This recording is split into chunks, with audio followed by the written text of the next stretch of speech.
अस्सलामु अलैकुम वरहमतुल्लाहि वबरकातुहू।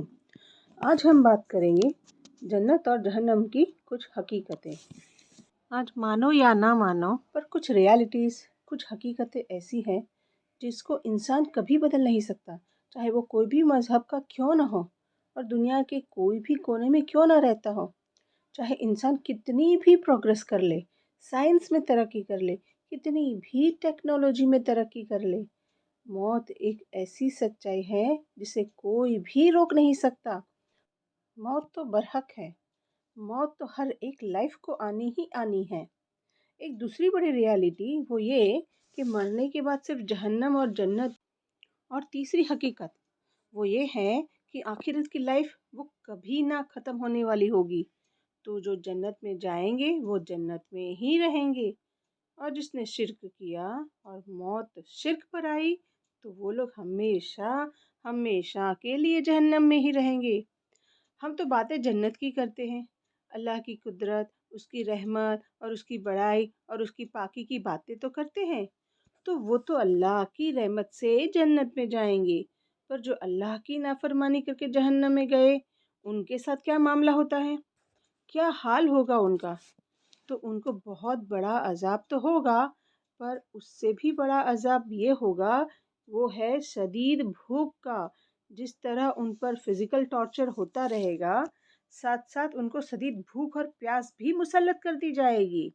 और जब वो ये हालत में होंगे तो उनको खाने के लिए कांटे वाले दरख्त, झाड़ियाँ दी जाएंगी, या उसके जैसा ही कुछ, जो अगर दुनिया में किसी को अगर शदीद भूख हो और ऐसा कुछ दिया जाए तो वो कभी भी इस तरह की झाड़ियाँ नहीं खाएगा।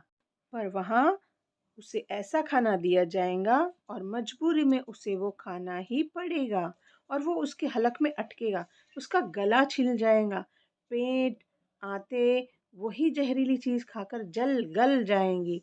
और ऐसी ही हालत होगी उसकी प्यास की, उसे गर्म खौलता हुआ पानी पीने को दिया जाएगा।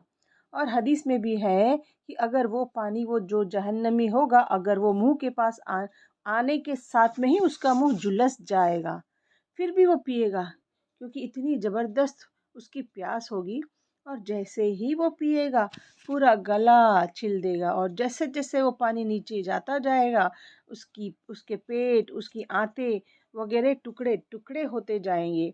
और जब भी वो तकलीफ़ ख़त्म होगी, फिर अल्लाह ताला फिर से उसे उसको पहले जैसा हाल बना देंगे, और वो फिर से शुरू हो जाएगा वही प्रोसेस, वही अज़ाब। तो जब वो इस तकलीफ़ से गुज़रते होंगे तो जहन्नम के दरोगा को आवाज़ें देंगे, पुकारेंगे, चिल्लाएंगे, चीखते होंगे। तब वो दरोगा जहन्नम के उनसे पूछेंगे कि क्या तुम लोगों के पास दुनिया में कोई नबी, पैगंबर या कोई सही एडवाइस या सही आयत लेकर नहीं आया था क्या, जिनसे कि तुम खबरदार हो जाते और तुम अल्लाह ताला के अजाब से डर जाते और अल्लाह ताला के ऊपर ईमान लेकर आते। तो वो कहेंगे, ज़रूर हमारे पास क्लियर आयतें, पैगंबर आए थे, पर हमने उनकी बात न सुनी और इनकार कर दिया। तो जहन्नम के दरोगा कहेंगे, बिल्कुल अब तुम इसी हालत में रहोगे। और ये जो बातचीत है कि जिसमें पहले जहन्नमी पुकारते थे, सवाल करते थे, बाद में जहन्नम के दरोगा ने जवाब दिया। तो हदीस में आया है कि इनके अगर जो टाइम डिफरेंस होगा, जो वक्फा होगा, वो हज़ारों सालों का होगा। मतलब ये पुकारते रहेंगे, सवाल करते रहेंगे, चिल्लाते रहेंगे, बाद में जहन्नम के दरोगा जो जवाब देंगे, वो वो जो डिफरेंस होगा, टाइम डिफरेंस, वो कई हज़ारों सालों का होगा।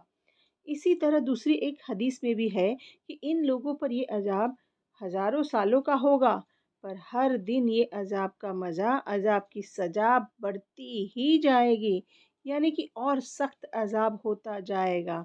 यानी कि पिछले अजाब से आने वाला अजाब ज़्यादा सख्त, बढ़कर बदतर होगा, और वो लोग रोज़ अल्लाह ताला को पुकारते ही रहेंगे, और ये अजाब बढ़ता ही चला जाएगा। ये वो लोग थे जो बदतरीन लोगों में से थे, अल्लाह को ना मानने वालों में से थे और शिर्क करने वालों में से थे, दीन से नफरत करने वाले और दीन के खिलाफ साजिश करने वालों में से थे। ये वो लोग जब हजारों सालों के पुकारने के बाद जब अल्लाह ताला उनकी तरह मुतवज्जे हो गए, तो इनके दिलों में एक उम्मीद की किरण जागेगी कि वो लोग ऐसा समझेंगे کہ شاید اللہ تعالیٰ کو ان پر رحم آ گیا ہوگا اور اللہ تعالیٰ شاید ہم کو معاف فرما دیں گے۔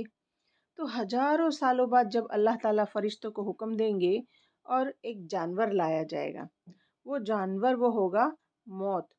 تو موت کو جانور کی شکل میں لایا جائے گا اور وہ جہنمیوں کے سامنے موت کو ذبح کر دیا جائے گا، یہ دکھانے کے لیے کہ اب موت نہیں ہے، اب تم جس حال میں ہو تم لوگ اسی حال میں ہمیشہ ہمیشہ کے لیے رہو گے، اب یہاں سے کوئی چھٹکارا نہیں، اور یہ شدید عذاب ان پر ہوتے ہی رہے گا، ہوتے ہی رہے گا۔ تو یہ حدیث کی بات ہے اور بہت شارٹ کر کے بات بتائی ہے۔ تو یہ ٹاپک جہنم کی سزائے کہ ان کو کس قسم کی عذاب دیا جائے گا اور کس کس لعنت سے وہ گزریں گے، تو اس سے ہمیں یہ سیکھنے ملتا ہے کہ یہ دنیا ہے جن کے پیچھے ہم بھاگتے ہیں، جیسے کہ پیسہ، لگژری، فیم، دکھاوا، جس کو ہم آگے رکھتے ہیں اور ہم ہمارے دینی فرائض کو پیچھے چھوڑ دیتے ہیں، اور یہ چیزیں وہ چیزیں ذرا بھی نہیں ہیں کہ جن کی وجہ سے ہم رسک لیں کہ آخرت میں ہم کو جہنم کے اس مرحلے، اس وادی میں جہاں پر شدید عذاب ہو، وہاں ڈال دیا جائے اور کبھی نہ ختم ہونے والی ہو۔ تو اگر ہمیں پتہ لگ جائے اور یہ ریئلائزیشن آ جائے تو ہماری یہ جو 50 60 70 سال والی زندگی ہے وہ کتنی قیمتی ہے۔ یہ جو لائف ہے وہی تو ڈیسائیڈ کرے گی کہ ہماری آخرت والی لائف، اس میں ہماری کیا پوزیشن ہوگی، ہم جنت میں جائیں گے یا جہنم میں۔ تو یہ چیز اتنی زیادہ امپورٹنٹ ہے، قیمتی ہے، کہ اگر کوئی شخص اچھی طرح سمجھ لے اور یقین کر لے تو وہ شخص کبھی بھی ان چیزوں کے لیے اپنی اس زندگی کو کبھی بھی اللہ تعالیٰ کی نافرمانیوں کے لیے تیار نہ ہوگا۔ تو ہم اللہ تعالیٰ سے ہمیشہ معافی مانگتے رہنا چاہیے، جو ہم سے غلطیاں کوتاہیاں ہوتی ہے تو ہمیں اللہ تعالیٰ سے معافی مانگتے رہنا چاہیے، پناہ مانگتے رہنا چاہیے، تاکہ ہم ایسے عذاب میں مبتلا نہ ہو جائے۔ تو یہ بہت ہی زیادہ سمجھنے والی بات ہے کہ ہمیں اللہ تعالیٰ سے ہی سزا اور معافی ملنے والی ہے۔ تو ہم اللہ سے ہی ہمارا رابطہ رکھیں اور ہمیں ایسا بنائیں جیسا کہ اللہ تعالیٰ چاہتا ہو، اور یقین کریں ایسا ہونا آپ کی چاہت کے بغیر اور اللہ تعالیٰ کی توفیق کے بغیر ذرا بھی ممکن نہیں۔ تو اللہ تعالیٰ سے دعا کرتے ہیں کہ اے اللہ ہم کو سننے سے زیادہ سمجھنے والا اور سمجھنے سے زیادہ عمل کرنے والا بنا دے، آمین۔ السلام علیکم ورحمۃ اللہ وبرکاتہ۔